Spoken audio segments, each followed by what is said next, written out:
been such a long day. I'm actually just getting home and it is after 9. I've been at the gym. I got there at 8:30 this morning. So I did a Twitter Q&A, I want to say it was a week ago. So I'm going to answer the questions. I'm going to try to do this. I am mentally exhausted, but I need to get this done. You can probably tell I've gone back blonde. Yes, I'm not sticking with my silver because I think it's going to be too much maintenance, and that's the last thing I need to worry about. Okay. I love being blonde. I'll be a blonde for life. I'll always cheat on it, but I always come back. First question is from Selena. What are your tips to boost metabolism? Well, first of all, it's going to be diet and it's going to be exercise. So it's also having a variety in your diet. There are a lot of metabolism boosting foods, blueberries, dark green veggies, various different carbs.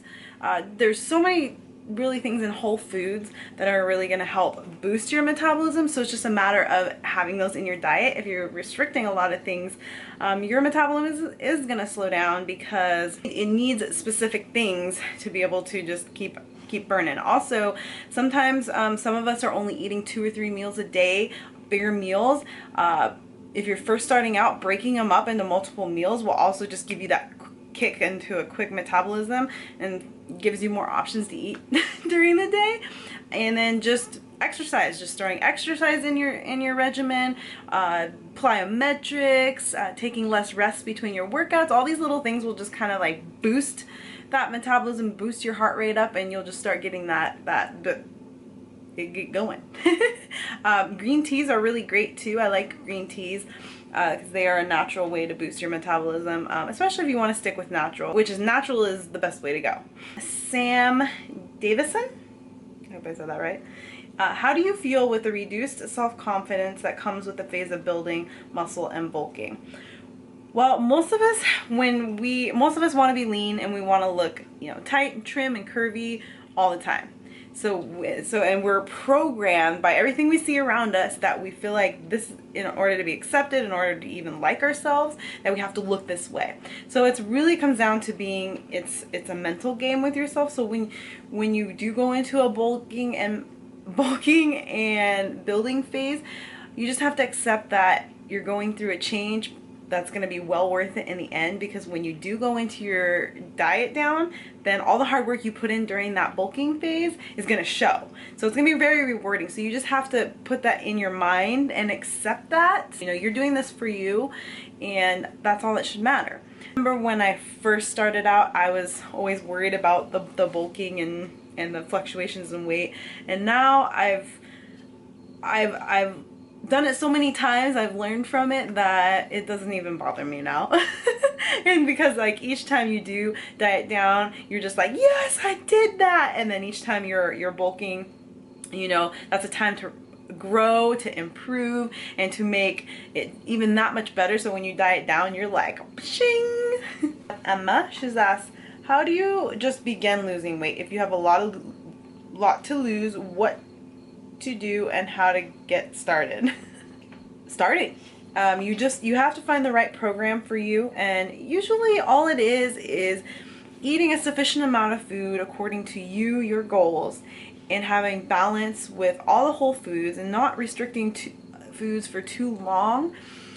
And it's really just then putting in more exercise and being consistent with it. Consistency is probably the biggest thing that most people fail in.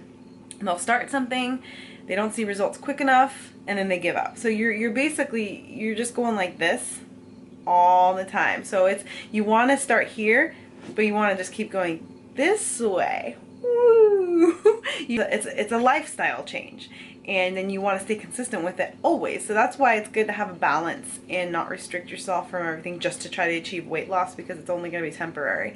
So and there's so much out there, not only that I put out there, but a lot of other people put out there from their own stories, their own transformations, how they got started. And it's just a matter of taking the time, understanding it, reading it, and then doing it for yourself and staying committed. the amount of weight that you have, you don't gain it overnight, and you're not going to lose it overnight. So it's going to take a good, pretty much the same amount of time that you gained it to lose it. Sometimes it can be a little bit quicker if you're really consistent and you're working hard, but the key is just staying consistent and not doing something drastic just to achieve weight loss, because you want it to be long and lasting.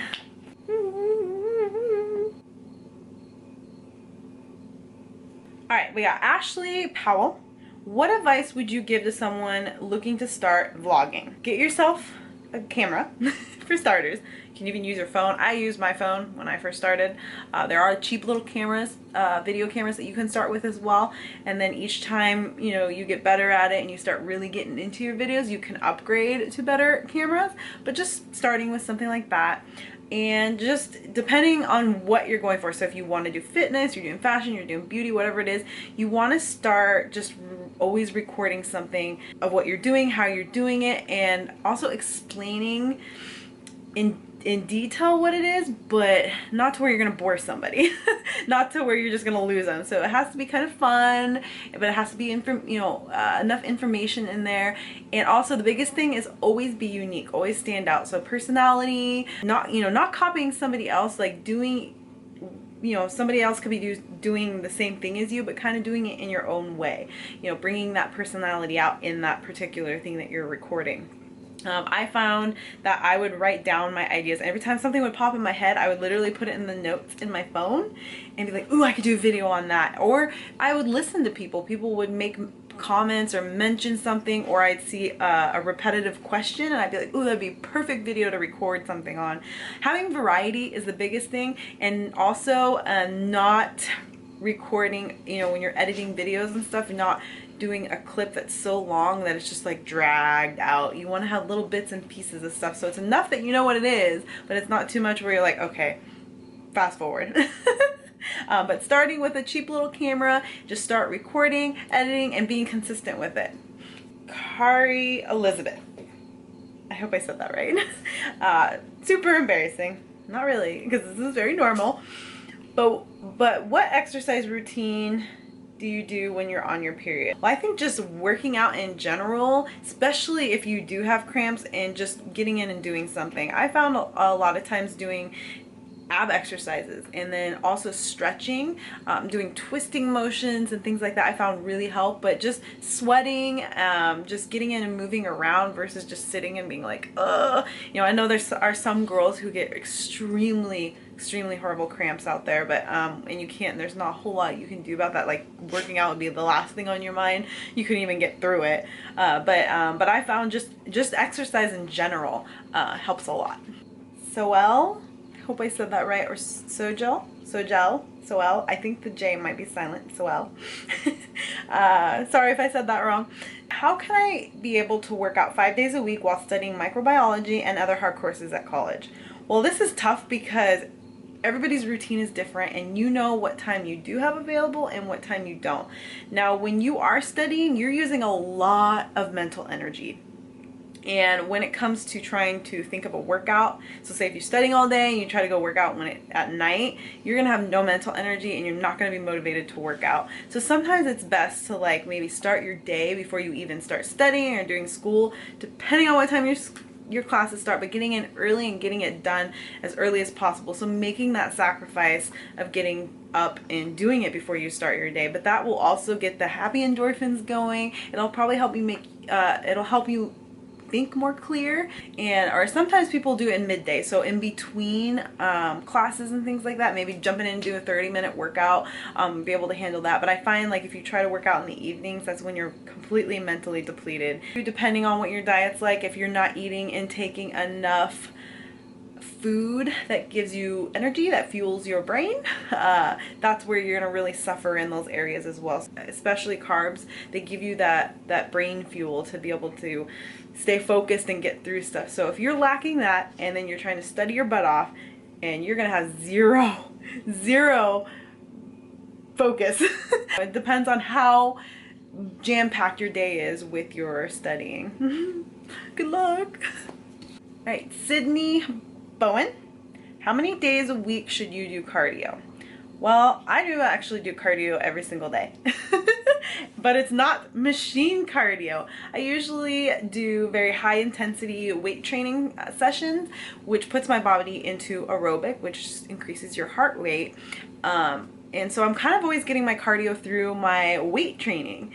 So that depends on the person, it depends on your goals and what you're doing. Some people love doing cardio, so go for it if you want to do tons of cardio. But those of you that don't like cardio, you don't have to do specific cardio. You can throw in 10 minutes here and there and do a lot of your cardio exercises in your weight training plyometrics, and that's also taking less rest in between, doing more workouts back to back, and just, you know, keeping that heart rate up like you would if you're doing cardio. So but doing that interval training and that training like that will also keep you from plateauing, and it'll keep you happy and you won't get bored. So it depends on that, but actual machine cardio, I would say 3-4 times a week and not going over 30 minutes. But again, you want to stick with interval training on that. But you know, again, that just, it depends on the person. Drew Summer. Hi. Hello. How do you stay so positive and confident most of the time, if not all the time? And your dogs are too cute. Haha. Thank you. I think the biggest thing when it came to being positive and confident is I've always been, as long as I can remember, a self-motivator. I was never one to gravitate towards negativity or drama or gossip. It was probably because I was homeschooled, so I never got to be in that high school atmosphere where I got into the cliques and had that, all that, you know, all that stuff that goes on in high schools, which a lot of us deal with because we did go to high school. So I didn't have all that, and so I kind of built, you know, that positive and confident well-being already, so it kind of carried through with me as I got older. So when I got to that, you know, past that certain age where I've kind of found myself, which I would say it's probably been only in the last maybe 4 or 5 years, and I'm 31. I'll be 31 in September. and you know, I felt like I just understood things so much better, and you start learning the things between right and wrong, and how this makes you feel and how that makes you feel. And so you start, you know, letting things come in your life that really lift you up, and pushing out the things that bring you down, and being very keeping your foot down with it, never like giving in to any of this stuff. And then, you know, doing things that I love, doing things that I enjoy, because when you enjoy something, you're just going to be happy all the time. I don't enjoy it. I don't do it because I don't want to feel that way. I mean, no, most of us know we're doing something we don't like. You're just like, you just feel like crap. So it's just doing things I enjoy and loving it, and accepting myself as I am in no matter what aspect it is. It could be physical, you know, mental, it could be this and that, whatever it is, just accepting myself and loving myself no matter what. And when you do accept yourself and truly accept yourself, nothing phases you, and you're just like, you just go through life just loving life. And you know, any negativity, any judgmental people come through, and you don't even care. And it's also being always consistent with it as well, just like everything else is being consistent, not only with your well-being as far as being, you know, mental, being positive mentally and thinking good thoughts, and always loving yourself and being consistent, reminding yourself every day, because you have to do that. So next one is Kristen Franco. Sorry, I really suck at trying to pronounce names. She asks, current goals. Well, as a lot of you know, there's been a few things I've been working on that I have not announced yet. There's a few things I have announced, but I've been working on so many huge things day in and day out right now, and I'm kind of establishing and thinking long term right now. And how do I say this without leaking out what I'm doing right now? So you know, I'm really working with Zach right now too at the gym to really just make our gym amazing in our hometown, and making something unique for our locals, and we also are really trying to work on having a new investor and opening up new gyms at different spots.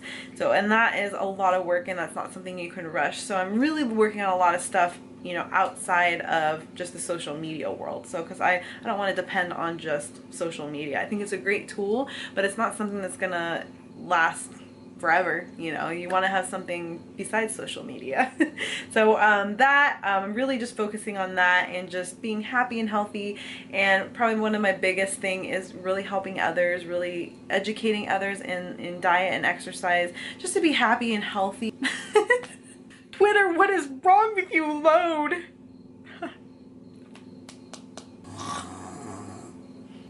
Average guy asks, who inspires you? Ooh, that's a tough one. Well, we're gonna start with number one, and that is my boyfriend, Zach. You know, we've been together for, it'll be 9 years. Been through so much together, but seeing how consistent he is, seeing how much he is passionate about, you know, the gym, about helping his clients, about helping others, whatever it is, he's always there to help people no matter what. He always puts himself aside. He actually went through, right before I met him, it was a freak accident. He was on a street bike and stopped traffic, and he had to slam on his brakes. It was about, everyone was going about 60, 70 miles an hour, somewhere in there. And you know, when you're on a street bike, when you hit the rear and front brakes, the stop ratio, you're gonna flip off that front tire. And he got thrown into oncoming traffic and ran over by an RV, and he got wrapped around the axle and just thrown out the side. I mean, he had to be life flighted. And I met him 6 months later after this, but he had to be life flighted, and they said he wasn't gonna walk, and they didn't even think he was gonna survive. They thought he was gonna die in the hospital. But he pulled through. And he was on a walker in a wheelchair for weeks after that, and everyone kept telling him, you're never going to be the same again. And he just kept telling himself, no, I'm not, you know, I'm here for a reason. I'm alive after something like that, I'm here for a reason, and I have a calling. And he pushed through that, and now you would never even know he was in an accident like that. So no matter what, and he still gets aches and pains. He has, you know, where he had healed from his accident, like, because he had shattered bones everywhere. So, you know, he still gets the aches and pains. He has some nerve damage and things. He has not let it stop him. No matter what, he just pushes day in and day out, always gives 110% no matter what. And watching him, you know, run the business, run the gym, and how many times we were this close to having to close the doors, and he would not let it get him. And he pushed and pushed and pushed. So I think Zach is probably my number one big motivator and person who inspires me, because that guy, man, words can't even describe. So now we get to do it together, so we just really motivate each other, and to keep pushing each other, and we support each other to the moon and back with everything we do, and we love it, and we're so happy. So I think he's probably my biggest one motivator. And right next to that, I'd have to say is my mom. If you guys recently watched my Mama Buns video, you know, I talked about everything that she's done, that she's been through, what she's done.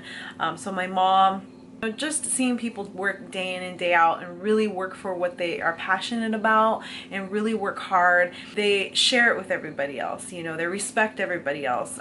Those people really inspire me. Emily Hayden and Amanda Bushi, those girls are amazing. I've gotten to know them and you know, work with them in various different occasions. So but I do have a lot of people that inspire me, but I have to say number one is Zach. I love you, baby. And my mama. I love you, Mama Buns. All right, we have Lindsay. Hi, Jen. Love you. Hi, Mom. How do you deal with the mental battle of anxiety, worry? I know you mentioned it in your transformation a bit.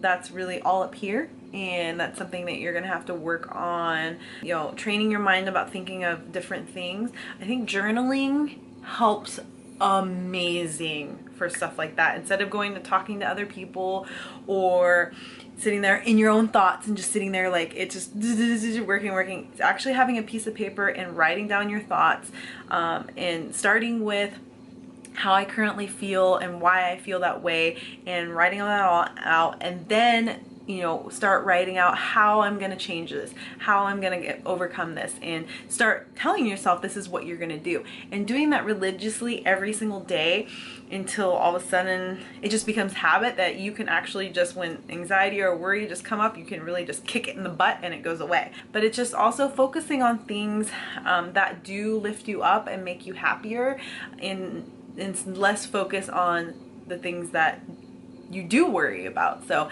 and, or, you know, just finding little things to just replace that. Glamasaurus Rex, nice name. She asks, do I have to work on my abs every day, or do I rest between days to let the muscle rest? Greetings from Mexico. Abs are just like any other muscle group, so you have to give it time to rest and recover.